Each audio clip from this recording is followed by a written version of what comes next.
She hadn't said a word, hadn't broken a rule, hadn't even looked the wrong way. And yet, there she was, Vanessa Carter, being dragged out of her first-class seat in front of an entire cabin of strangers. Her crime existing while black. She wasn't loud. She wasn't unruly. She wasn't armed. She was calm, polished, and silent. But apparently that wasn't enough. The flight attendant didn't blink. The security guards didn't ask questions. The passengers barely turned their heads.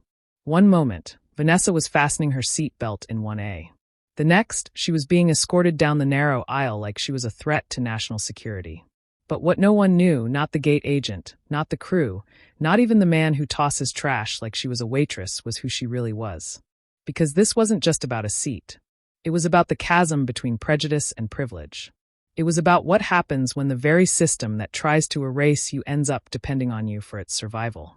Vanessa Carter had boarded that flight from LAX to London with nothing but a quiet grace. She was dressed in a cream blazer and tailored black slacks. Her black carry-on gleamed beside her, initials VC etched into the leather. She didn't demand attention. She simply moved like someone who belonged. Gate 37 was busy, but she was early. This trip wasn't for leisure, it was business. She was the keynote speaker at an international health technology conference set to seal a partnership worth hundreds of millions. The scanner blinked as she stepped up for boarding. Blue light pulsed, then again, then red. Identity not verified. "Ma'am, please step aside for manual clearance," the gate agent said, tones syrupy and distant. Vanessa raised a brow. "What?" Facial recognition sometimes struggles with newer profiles. "My profile is 4 years old, and my face hasn't changed." "It's standard procedure," the woman replied. But Vanessa knew it wasn't. Not for others. Not for the 2 white businessmen who sailed through the scanner seconds later. Green light. Beep. "Welcome aboard." Still, she stepped aside. A few feet away, a male gate agent snapped a photo of her. No flash, but not discreet. He turned to his colleague and whispered something. Moments later, her photo popped up in a group chat titled, "Guess who's pretending to be rich today?" Vanessa saw it reflected in the tablet's glass. Someone giggled. Another murmured, "She going to ask for bottled water next?" Vanessa said nothing. Her jaw clenched just slightly. She'd seen this playbook before. Then a supervisor arrived. His eyes flicked from the screen to her face. Recognition hit like a cold wave. "Ms. Carter," he said, paling. She offered no expression. "Of Carter Global." The giggling stopped. The gate agent who'd mocked her went silent, his phone slipping into his pocket. The supervisor fumbled. "We're so sorry. Please priority boarding." "Of course." Vanessa raised her chin. "Don't rush. I have time to be handled properly." Seat 1. A welcomed her with warm lighting and brushed gold accents. But even there, she wasn't safe. A man across the aisle extended his trash toward her without looking up. "Miss, would you mind taking this?" Vanessa stared at him. "I am sorry." He blinked, registering her clothes, her briefcase. "Oh, nod." His cheeks flushed pink. "Poor lighting," he mumbled. Then a child pointed. "Mommy, why is that lady sitting up here?" "She's brown." The mother hushed him quickly. Vanessa turned to the window, watching the horizon blur as tears she refused to cry stayed buried around her. Passengers whispered. "They let anyone in here these days. She doesn't look the type." Vanessa gripped the armrest. Not new, not hurt, just tired. A flight attendant appeared. "Ma'am, would you like a mimosa?" Vanessa tilted her head. "Aren't all first-class passengers premium?" The attendant flinched. "Of course, sparkling water." Then Fennett. Moments later, Vanessa received a chime over the intercom. "Miss Carter, please step to the galley." She followed the voice to the rear of first class. There, 2 crew members waited. "There's been a reassignment." One said, "You've been moved to row 34E." Vanessa's eyes narrowed. "That's economy. Technically, it's a configurable passenger seat." She pulled out her phone. Her app still showed seat 1A, but beneath it a red flag appeared. "Passenger flag for secondary review. Disruptive conduct." She blinked. "Disruptive? I haven't spoken. It's probably just a system flag." One lied. "Tell me who entered it." "It's internal protocol." Vanessa inhaled sharply. "You know how often this happens to women like me?" The hidden respond. With 3 taps, she accessed her security dashboard.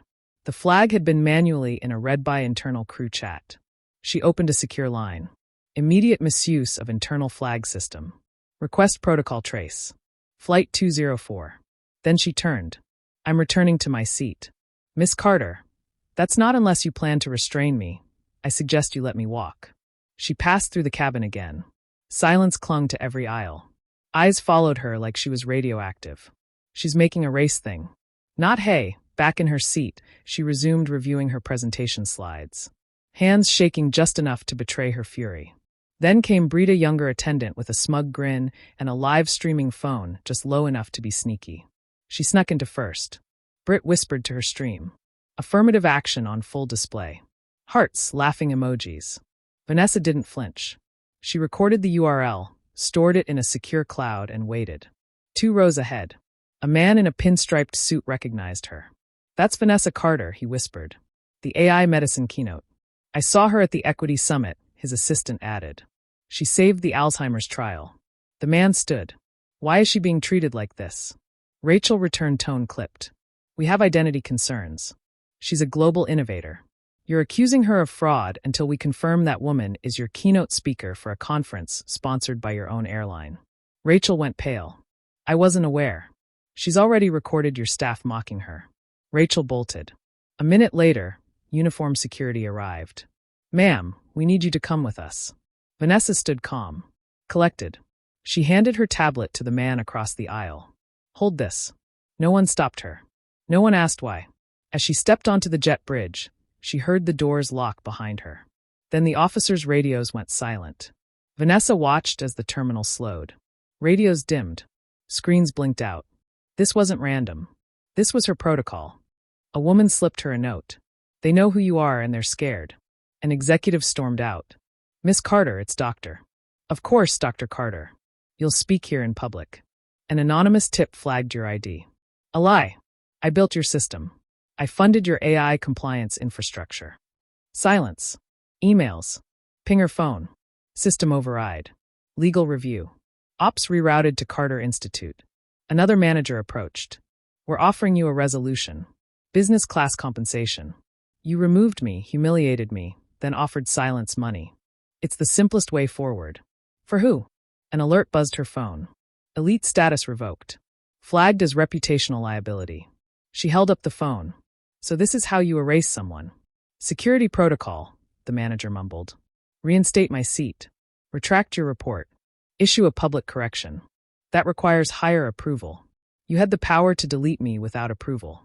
Her voice hardened. I'm not the woman you eject. I'm the one you'll answer to when your board's funding vanishes. A child's voice rang out nearby.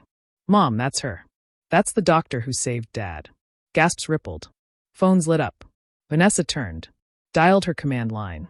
Activate Tier 1 protocol. Suspend Atlantic West operations. Effective immediately. Minutes later, every departure screen flashed red. All Atlantic West flights suspended. The terminal erupted in chaos. She shut it down, someone whispered. She is the system. A woman approached. Dr. Carter, I am so sorry. My husband is alive because of you. Vanessa nodded. No apology needed. Not from you. The child beamed. You're like Iron Man. Vanessa smiled faintly. Not quite, but I try. The CEO went live from HQ. We apologize to Dr. Carter. This does not reflect who we are. The stream cut. Vanessa turned to the lounge. I shut it down. Gasps. This wasn't a glitch. This was a reflection. You try to weaponize a system I built. And I see you. Cameras rolled. Headlines screamed. Lawsuits. Terminations. Internal audits. Retraining. Passengers spoke up. One man cried on TV. I treated her like she didn't belong. And then months later, a Brit flight attendant arrived at Vanessa's clinic. No forum, no escape, just a resume. I read your letter. I've been volunteering. I want to help. Vanessa gestured to the seat across from her. We don't hire perfect people, she said. Just those who've been broken enough to understand others. 2 weeks later, Vanessa stood on stage at the TED Summit. This isn't about revenge, she said. It's about responsibility and about what we do when the world offers us the mic we were never meant to hold. Her image flashed behind her, dragged off the plane on one side, cutting a ribbon at a rural clinic on the other. This is what happens when we don't just survive injustice. We turn it into foundation. The crowd rose in a standing ovation. Back in her hotel room, Vanessa sat alone sipping tea. No applause necessary. She just wanted the world to think twice before closing the door on someone like her.